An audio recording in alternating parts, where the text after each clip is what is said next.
Baby Francis. Baby. Hi mga kalove. Ako po pala si Ulysses, ang bayit na kiat para diliiga. Ako din, Francis, ang gwapo perdiuso. And we are the Family Love Team. At kung bago ka pa lang sa aming channel, don't forget to subscribe. So ngayon mga kalove, for today's video ay magmumukbang na naman tayo. Ayan yung ating nakasanayan mga kalove at nagustuhan ng ating kalove fans. So syempre, para mas masarap ang ating kainan ay ang imumukbang natin ay ang pork. Ayan. Ayan pong pork. Ilang kilo to be? 3. So ito ay 3 kilos mga kalove. At alam nyo ba, yung imumukbang namin ay pinakupsan mga kalove. So ang ibig sabihin yan, so kailangan natin siyang lutuin na ipalabas yung tubig dito sa pork. At kapag tapos na mga kalove ay lulutuin po siya ng kanyang oil, ng sariling kanyang oil mga kalove, 'di ba? Kasi lumabas yung ano, 'di ba? Kaya ito yung ating imumukbang. At disclaimer, hindi kami mga mukbangers, sadyang inaano lang namin yung mga request ng mga tao mga kalove kung ano ang pwedeng imukbang. At I hope sa mukbang na ito ay masarap pa naman kayo. Pero bago tayo kakain, syempre lulutuin muna natin, 'di ba? Para din naman makita ng iba kung paano namin niluto. At meron din tayong kanya-kanyang proseso kung paano natin lutuin ang ating mga pagkain. Ano pang hinihintay nyo mga kalab? Tara! So ngayon mga kalab ay simulan natin na maghihiwa na mga kalab ng karne mga kalab. Ayan. Yes, and ito na po yung imumukbang namin at ikakat namin siya sa kaya ng aming makakain. So ito po, fresh pa to ha. Charan! Ngayon ay simulan na natin.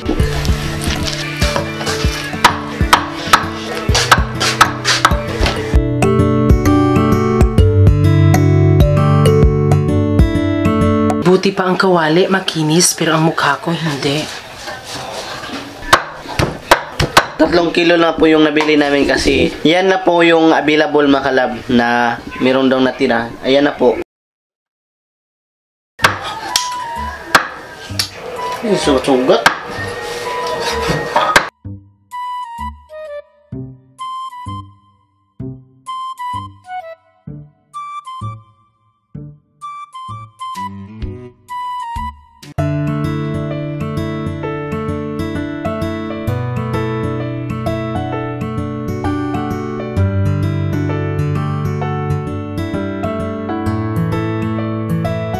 Beats exclusive. So ayan, ito na po yung ating hinihiwa na maliit at yung iba ay medyo malaki pero mamaya ay liliit po yan. Ayan na po. So ngayon ay huhugasin muna natin ito ng tubig para mawala ang anik-anik dito sa ating karne.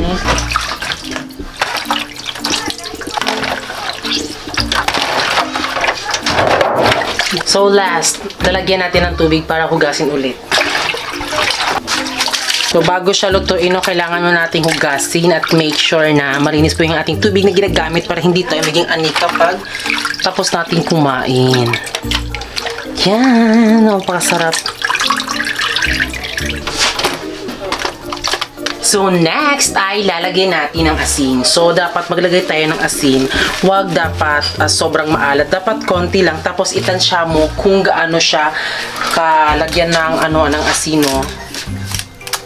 Diba? Kasi nakasanayan natin ito mga kalove. Kaya kung gusto natin lutuin ito bukas, niluluto natin ito bukas tapos nilalagyan ng asin. So ayan, okay na yung asin na ilagay mo. Pero para sa amin mga kalove, lalagyan namin siya ng black pepper.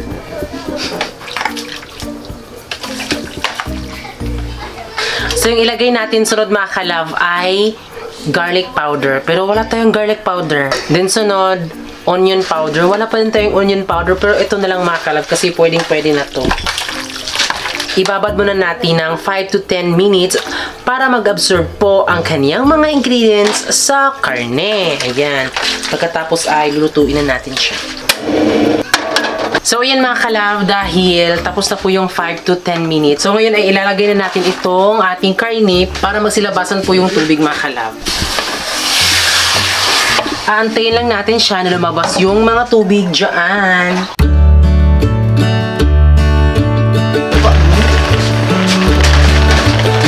So, ngayon ay imi-mix natin siya at di natin siya hayaan na naka-ano lang talaga kasi diba dumidikit po yung mga karne.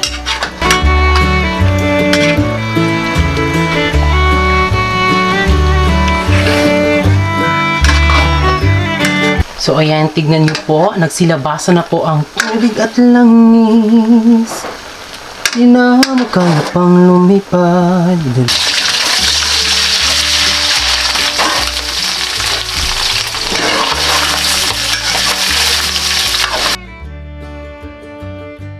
Tadaan! So, ayan mga kalab.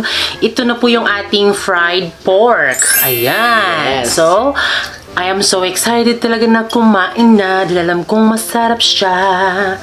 At Ayan. ito naman yung suka na manghang Suka. sa akin to. Uy. At meron din akong ketchup. Ayan. At itong ating bahaw mga kalab. So, yan ang inaano bahaw. So, sabi-sabi ng ating mga nanay, kailangan daw kainin ng bahaw dahil dyan daw tayo tataba. Ewan ko lang kung dyan nga ba tataba. Ayan. So, ayan, ito po yung ating fried pork, mga kalab. At I hope na sa vlog na ito, ay, magustuhan nyo talagang kumain. Ay, di ba, Pino? Oo, sana makalab magustuhan nyo yung pinagluto namin na masarap talaga. In Father, the Son, the Holy Spirit. Amen. Lord, thank you sa food. Sana, Lord, mabusog kami dito at sana bigyan niyo pa kami ng madaming food para sa susunod na mukbang at sana sa makakapanood nito ay mabusog din sila kahit hindi sila kumakain. So, ayan po. Thank you, Lord. Thank you, Son, Lord. Holy Spirit. Amen. So, ayan. Kainan na! Yehey! So, ayan. Itong fried pork na to ay kadalasan talaga siya sa mga may fiesta. Ayan. Tuwing may pista, ito yung favorite sa mga bata. Ayan po. Magkamay na lang ako kasi suwang sarap.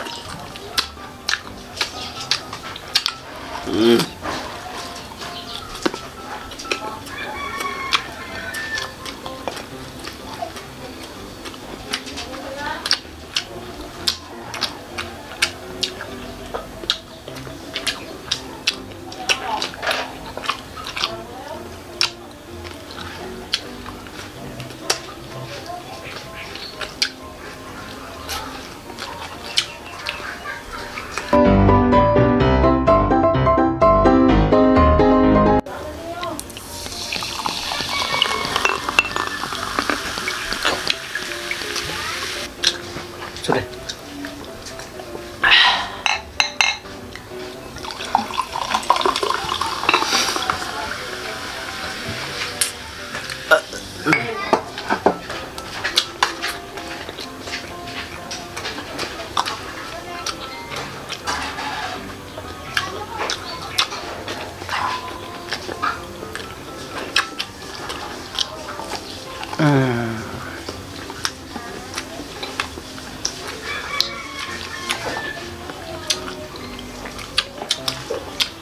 Ayan.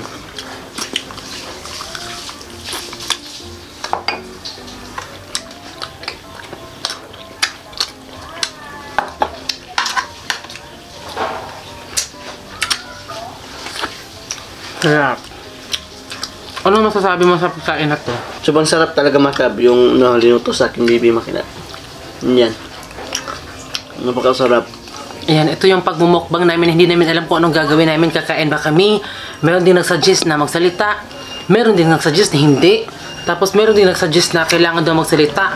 Meron namang hindi. Nakakalito, uy. Pero anyways, yung pagkain dito ng karne mga kalab ay hindi dapat sobra. Kunti lang. May nagsabi kasi na bawal daw kumain ng karne. Pero ang sinasabi-sabi ng mga tao, di pwedeng kumain ng karne kapag walang pera. Yan ang sabi-sabi nila. Correct. Diba? Kami noon mga kalab, mahilig kaming kumain ng karne talaga, Bino. Oo. Pero noon, di kami makakabili kasi wala naman kaming pambili. Pero dahil sa support nyo, ayan, makakabili na kami ng gusto namin. Pero hindi naman mga mahal, mga mura lang. Sarap.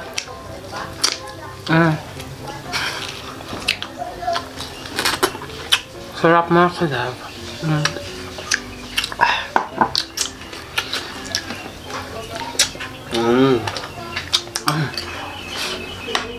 Sobrang sarap mga kalab.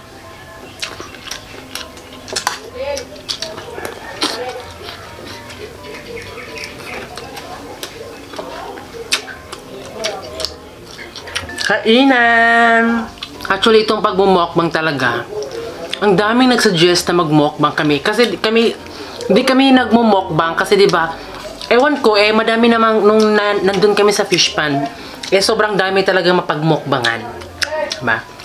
Pero ngayon na wala na kami sa fish pond, saka na kami nagmumukbang. Pero suggest kayo dyan kung anong gusto nyong imukbang sunod. So may nagsuggest na kain lang daw ng kain. So kain lang kami ng kain.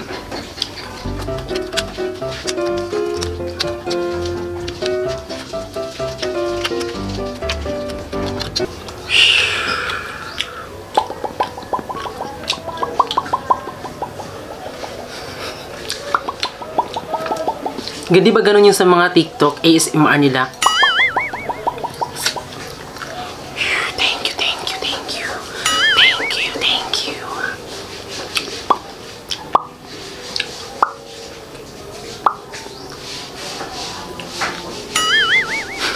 Sige, ikaw. Go. Go. Kumuha ka.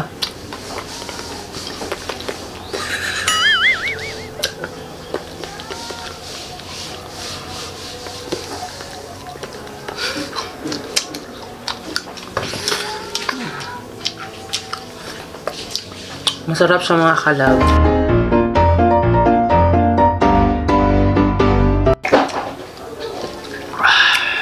At alam nyo ba, sa mga Korean kapag nagmumukbang sila, ganito yun eh.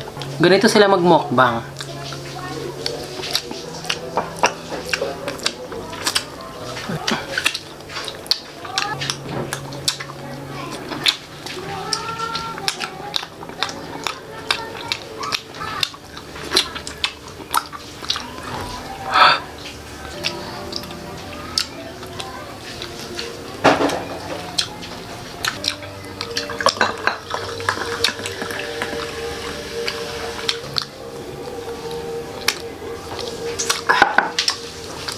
So, ganun po magmukbang ang mga Korean. Maganda sila tingnan kasi 'di ba maganda yung kanilang skin, yung labi nila. Tapos yung mga ano naman mga kalabag mukbang, ganito ah.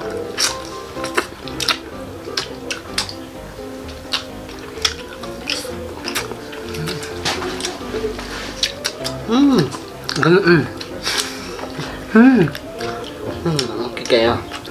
Ay, okay. Ganun yung mga nasasarapan na chill-chill lang, ganun. Kami kasi mag-mukbang, more in talk. Talkative kami. Thank you, thank you, thank you. Thank you, thank you, thank you. Thank you, thank you, thank you. Thank you, thank you, thank you.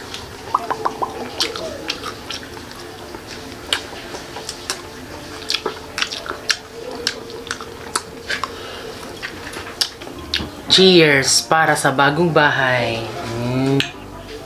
Cheers!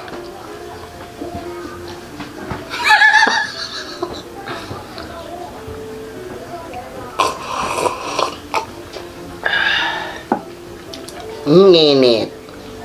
Ano yung cheers mo? Cheers! Para sa Bagong bahay. ulit-ulit.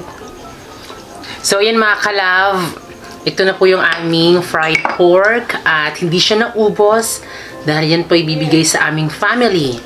So, thank you po sa lahat ng nanood. At syempre mga kalove, meron muna tayong maikling advertisement. Pasok! So ano nga ba ang King Vita Plus? Ang King Vita Plus ay isang feed supplement para sa mga hayop. Powder ito na pwedeng ihalo sa pagkain o kaya tubig. Kumpleto ito sa mga vitamins at minerals na makakatulong para sila mas maging healthy, masigla, iwas stress at di sakitin. Lang my King's Vita Plus, complete essential vitamins, probiotics, minerals.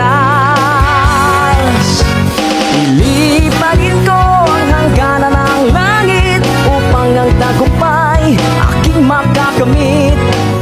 Marami maraming salamat po sa lahat po ng nakisama, nakikain sa aming mukbang na fried pork. Ayan, I know na nag-crave na naman yung iba at walang masama sa pag-crave. Kaya sa mga nag-aabang din dyan sa mukbang namin, pwede nyo pong itry sa inyong mga videos at sa inyong YouTube channel. Kaya ito mga kalab, meron pang natira. Kunti na lang. So, para po sa family namin. So, yun mga kalab, maraming salamat po sa lahat ng nanood. At syempre, bago kayo umalis, please don't forget to subscribe our YouTube channel. At kami ang Family Love Team, nagsasabing dapat love lang. Bye-bye!